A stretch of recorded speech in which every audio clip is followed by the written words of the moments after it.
lonely creature who studies and practices the science and arts of war. The realities of war began when prehistoric man first launched aggressive attacks against others of his own kind. Man has fought his wars of aggression, conquest, and defense from the misty reaches of time, from the feuds between small tribal groups of the Dawn people, down through the ages to the clash of mighty armies.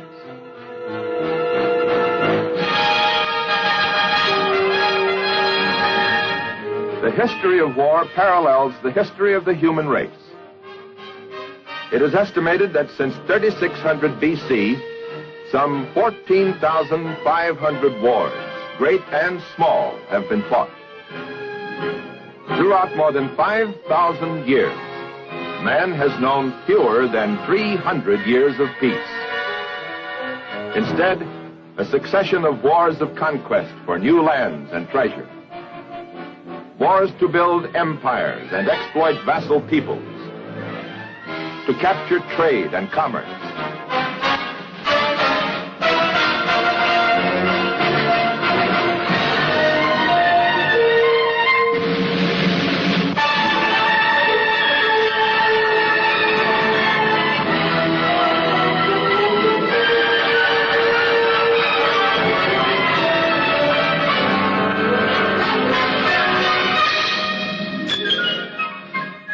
Wars of suppression and wars of rebellion. Wars between opposing political and economic ideologies.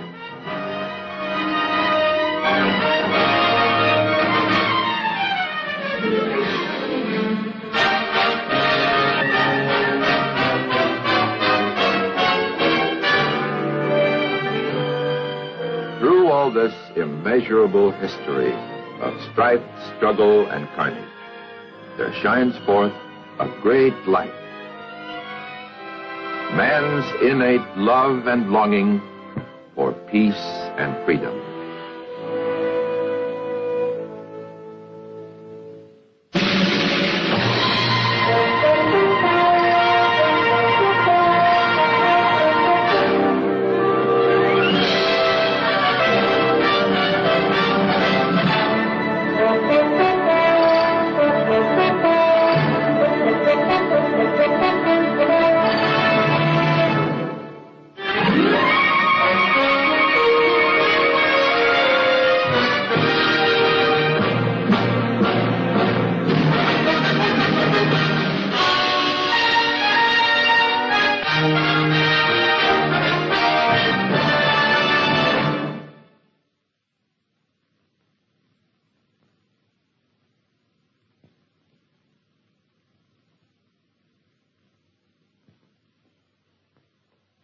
The ideal of freedom has always caused men to defend themselves and their way of life against the aggressor.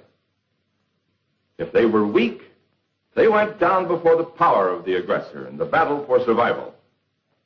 We find this grim reality throughout history. We are facing it again in our time.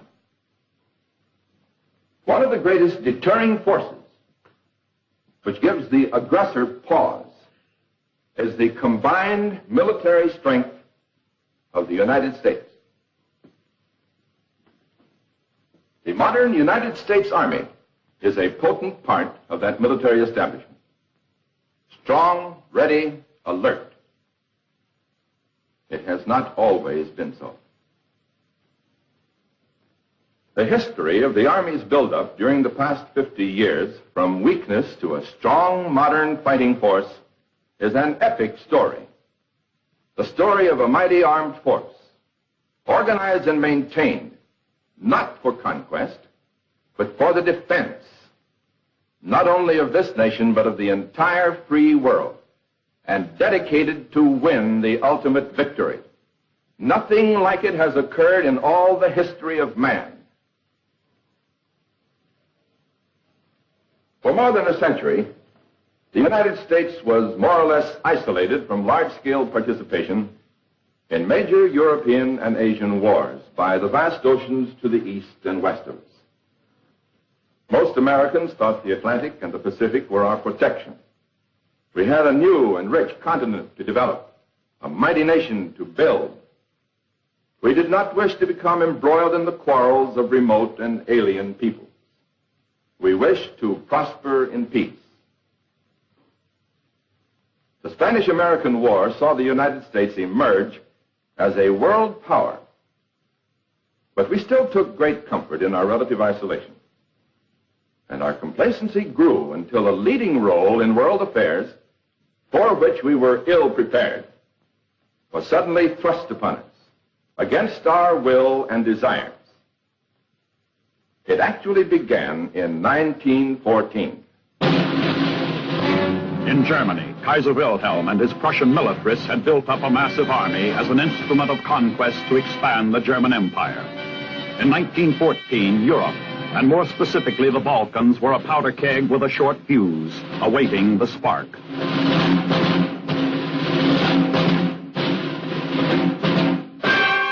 The fuse was ignited on June 28th of that fateful year. During a visit to Sarajevo, the Archduke Ferdinand of Austria and his wife were assassinated by Serbian nationalists.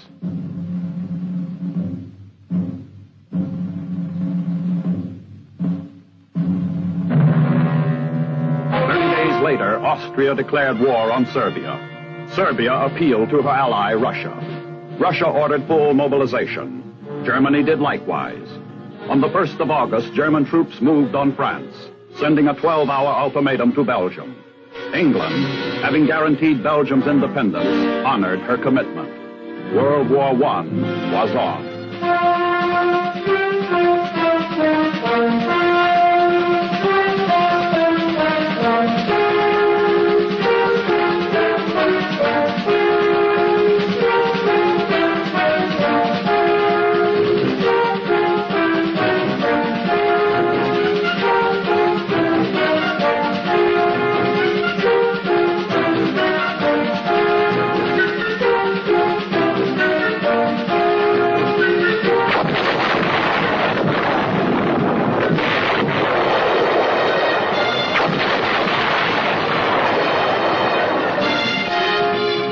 By the 5th of September 1914, the swift German advance threatened Paris.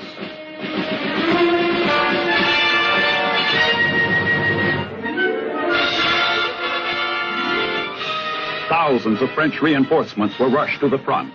Even the taxicabs of Paris were used in a desperate effort to stem the tide.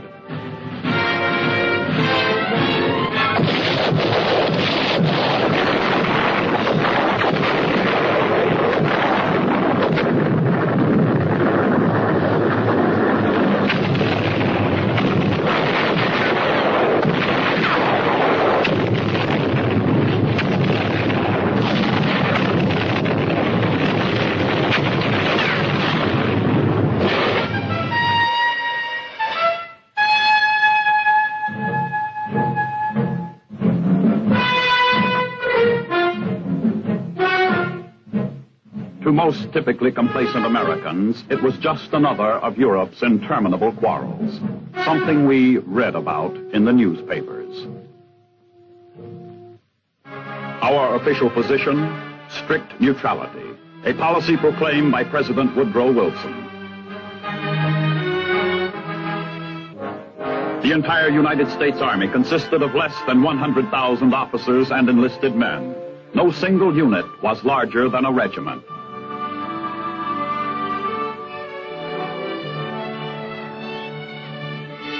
While America's total active military establishment was less than 170,000 men,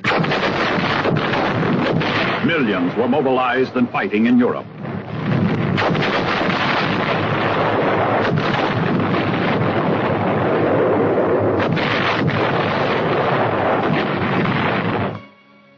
Retired Army Chief of Staff General Leonard Wood said, "I believe our state of unpreparedness to be more dangerous than ever in history, except perhaps during the darkest moments of the Civil War."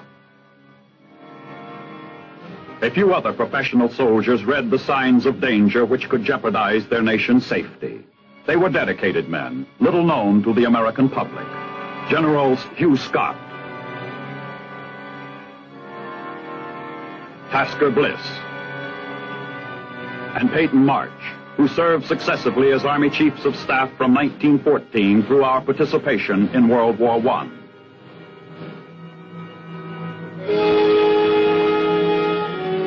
So strong was the nation's sense of neutrality that President Wilson thought such planning violated the spirit of our neutrality. General Tasker Bliss finally convinced the President that it was a routine staff function, a precautionary defense measure. Meanwhile, Europe's agony continued. By the end of 1915, the Allies had suffered 1.5 million casualties.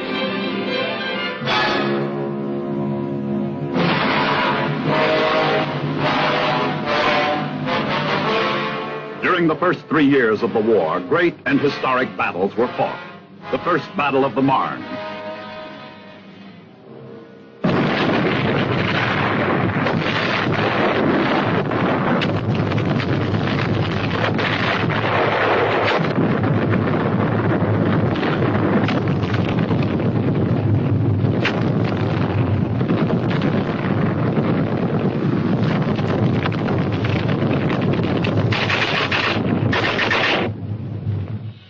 On the Eastern Front, the Battle of Tannenberg, where the Russians suffered a disastrous defeat from which they would never fully recover.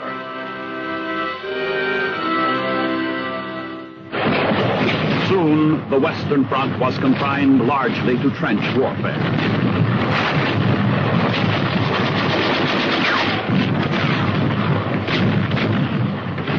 Here, the machine gun came into its own as a defense weapon of great firepower. The fighting at Verdun raged on from July through November. There was the Somme, bloody and indecisive battles. On land, a massive stalemate. At sea, German submarines took a heavy toll of Allied shipping to choke off food and other vital supplies bound for England and France. Unrestricted submarine warfare slowly pushed the United States toward war.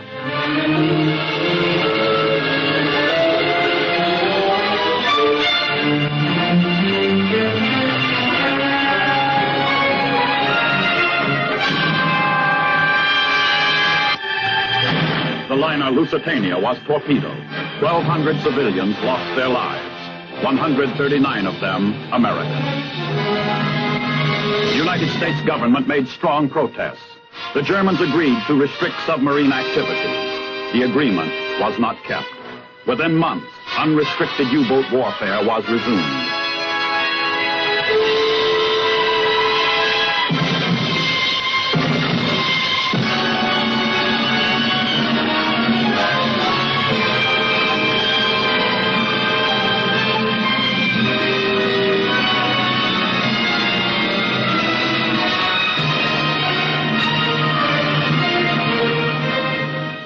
President Wilson ordered diplomatic relations severed. Anti-German sentiment flamed high when it was discovered that Germany's foreign minister, Zimmermann, had made a secret proposal to Mexico. That Mexico declare war on the United States and help persuade Japan to do likewise.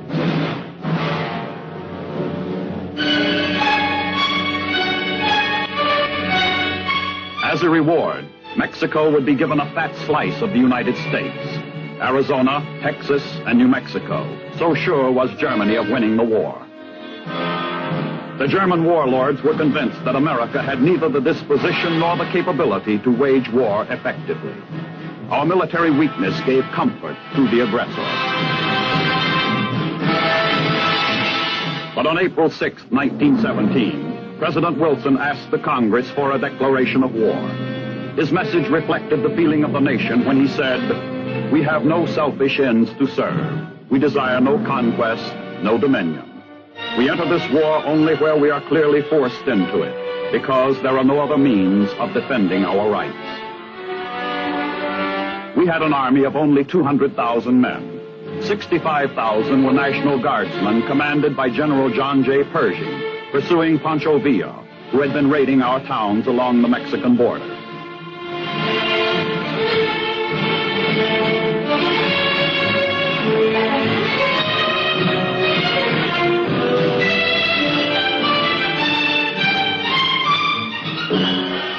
For the European war, we would need to raise an army of 4 million men, and quickly. For the second time in the nation's history, manpower was drafted.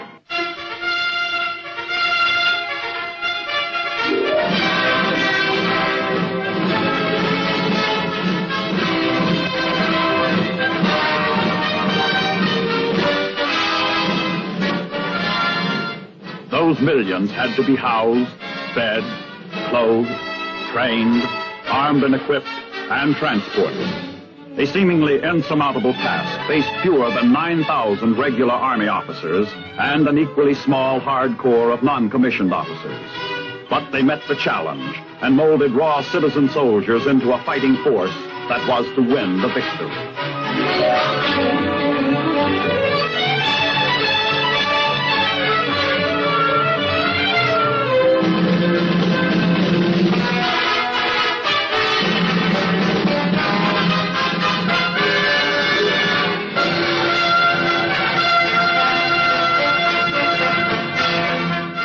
Such a massive military operation required all-out support by American industry. Industry's response was magnificent.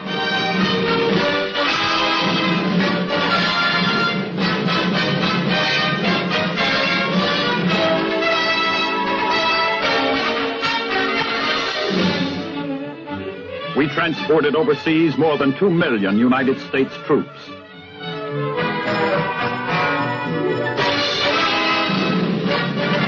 And nearly 8 million tons of war materiel through submarine-infested waters without the loss of a single transport.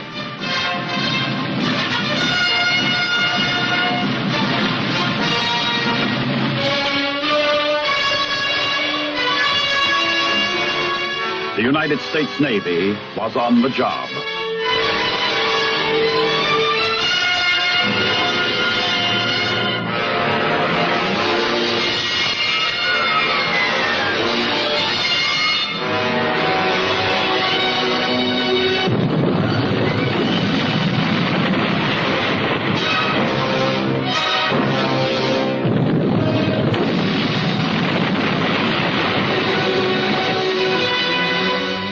The words of a popular song of the day seem just right. We're coming over, and we won't come back till it's over there. It was a brave song to ease the grim realities, but it promised the victory.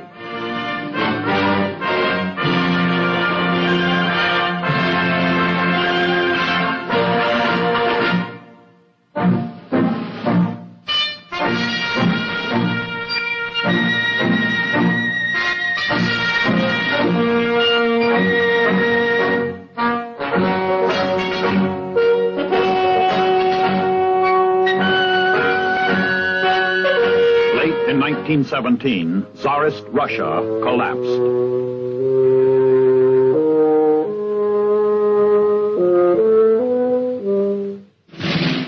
This enabled Germany to transfer a large part of her fighting forces from the eastern to the western front for large-scale offensive drives that carried them to within 37 miles of Paris.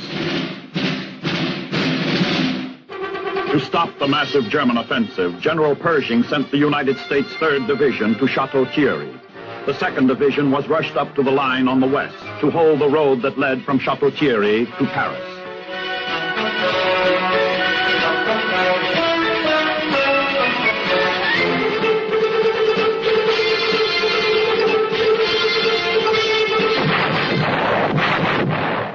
For 3 days, the Germans threw all they had against the Americans, but the American line held.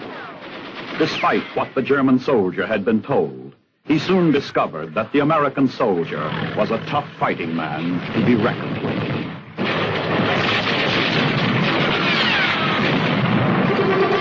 The first major all-American offensive began on the 12th of September, 1918, to reduce one of 3 big salients on the western front at Saint Mihiel on the Meuse River. The American First Army was assigned the task of removing the bulge in the Allied line. More than 500,000 American soldiers were massed for the attack.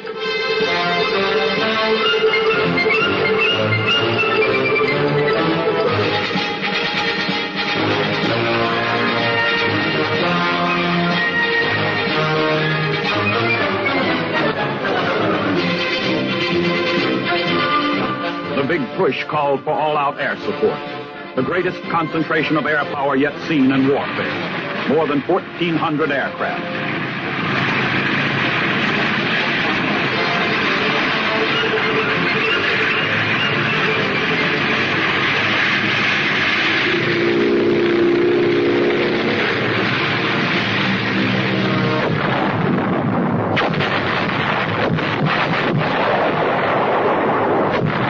3,000 pieces of artillery blasted the enemy.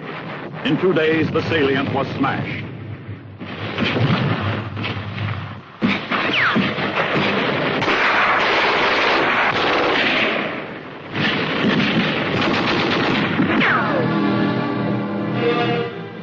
"15,000 prisoners taken. More than 250 pieces of artillery captured." The Americans moved on swiftly into the Meuse-Argonne area to pound the German forces already weakened by massive casualties and lack of supplies.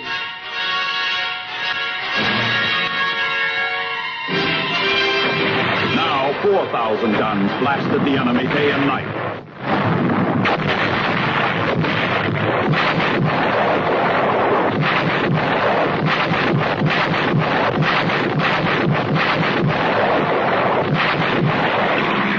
More than 800 Allied planes went into action, some 600 of them piloted by Americans.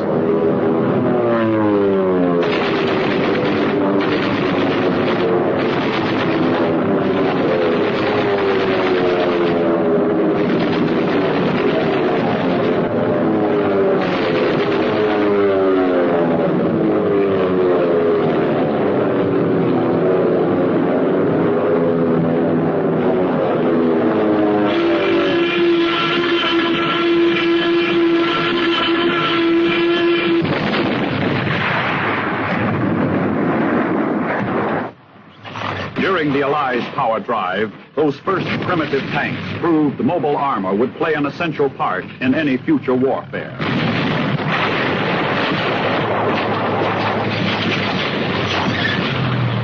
The Meuse-Argonne offensive, begun on the 26th of September 1918, was one of the last great offensive actions of the war. By the 7th of November, American troops had driven through 3 major German defense lines. The Kaiser's legions fought on stubbornly, but their supply lines broke down, and they were unable to replace mounting casualties. At 11 o'clock on the morning of November 11, 1918, the firing in World War I ceased.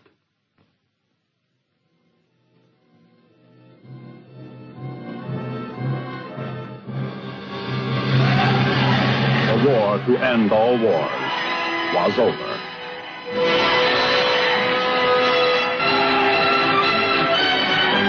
The American citizen soldier had fought in the proudest tradition of his nation's military history. The leadership of General John J. Pershing established an inspiring high standard for future commanders to follow. World War I was an invaluable training ground for a small group of young American Army officers who, a quarter of a century later, were to become famous military leaders in the greatest of all wars. They gained experience which would serve them and their nation well in years to come.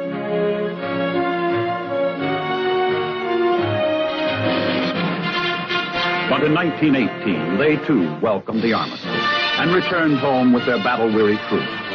Peace would reign for a time. But 2 great soldiers sounded a warning of things to come which few heeded. General Tasker Bliss predicted that war would come again within 30 years. Marshal Foch said, "This is not peace. It is an armistice for a 20-year period." They were prophets of remarkable insight. But we stacked our arms, and under the provisions of the Washington Disarmament Conference, sank some of our warships.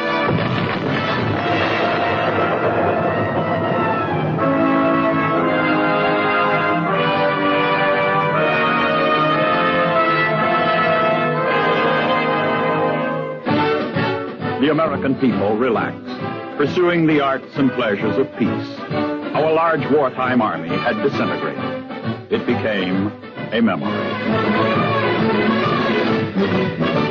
The citizen soldier had returned to his plow, his factory, his business, his profession. Again, it was business as usual.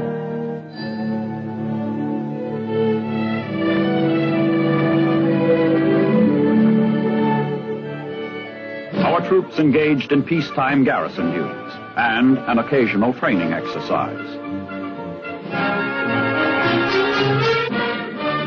The United States Military Academy at West Point, from whose gray walls and plain have come a host of men who have made monumental contributions not only in war, but in the pursuits of peace, was just another educational institution in the public mind, whose football team evoked the principal interest.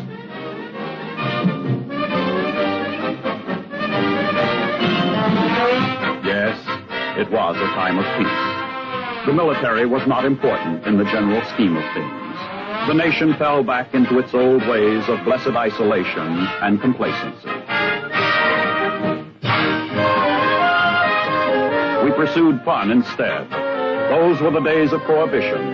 Speakeasies and bootleggers did a thriving business. There were those who sought relief from the backwash of the recent Great War. There was the marathon dance craze. It was a strange sort of endurance contest, a phenomenon of the times. While in faraway Germany, there was a shabby little man who had been a corporal in the German army. In his brooding, twisted mind was a hate and a growing satanic obsession. He dreamed of many strange things, but there was one thing he never dreamed of, that one day he would be the underlying cause of activating the mightiest United States Army in history.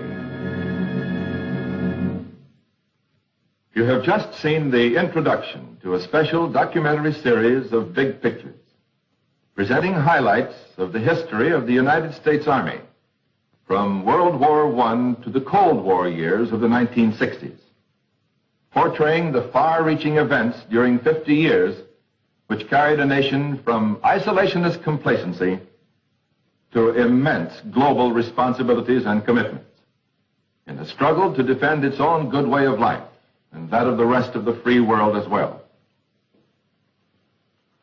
Only a strong, modern United States Army, with the capability and the will to fight and win the final victory, can fulfill its role in meeting those great responsibilities and commitments in the preservation of those freedoms to which we, as our forefathers before us, have pledged our lives and our fortunes.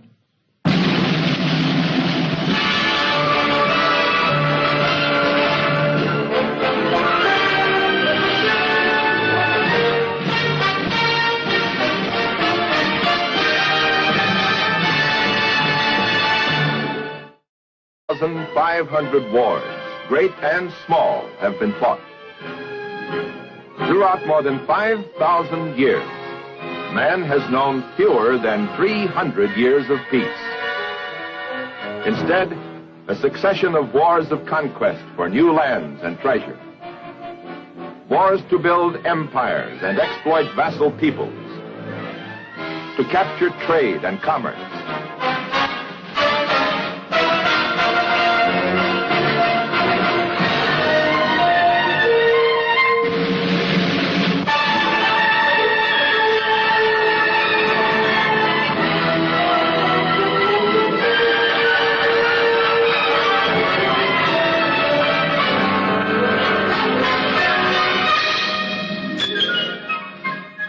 Wars of suppression and wars of rebellion. Wars between opposing political and economic ideologies.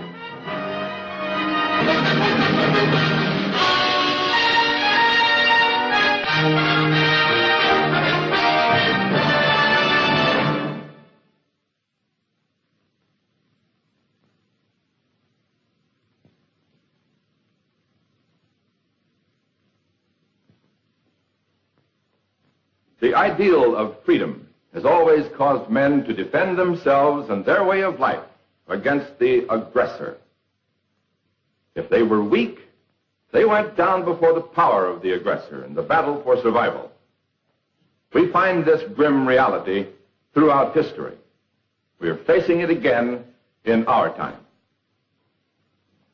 One of the greatest deterring forces which gives the aggressor pause, is the combined military strength of the United States.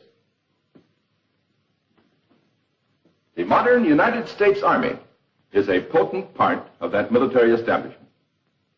Strong.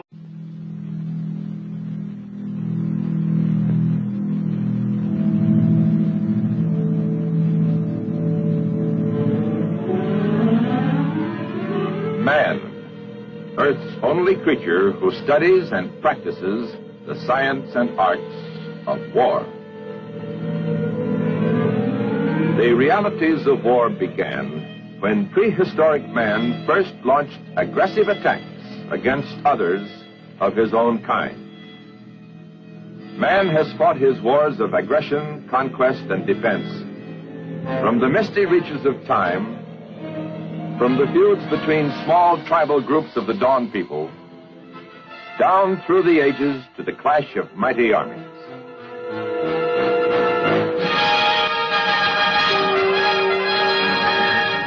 The history of war parallels the history of the human race. It is estimated that since 3600 BC, some 14,000 ready, alert. It has not always been so. The history of the Army's buildup during the past 50 years, from weakness to a strong modern fighting force, is an epic story. The story of a mighty armed force, organized and maintained, not for conquest, but for the defense, not only of this nation, but of the entire free world, and dedicated to win the ultimate victory. Nothing like it has occurred in all the history of man. For more than a century, the United States was more or less isolated from large-scale participation in major European and Asian wars by the vast oceans to the east and west of us. Most Americans thought the Atlantic and the Pacific were our protection. We had a new and rich continent to develop, a mighty nation to build.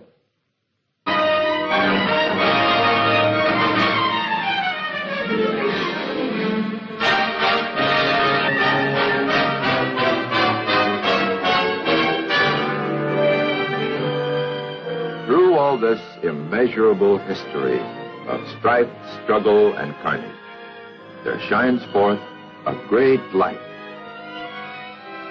Man's innate love and longing for peace and freedom.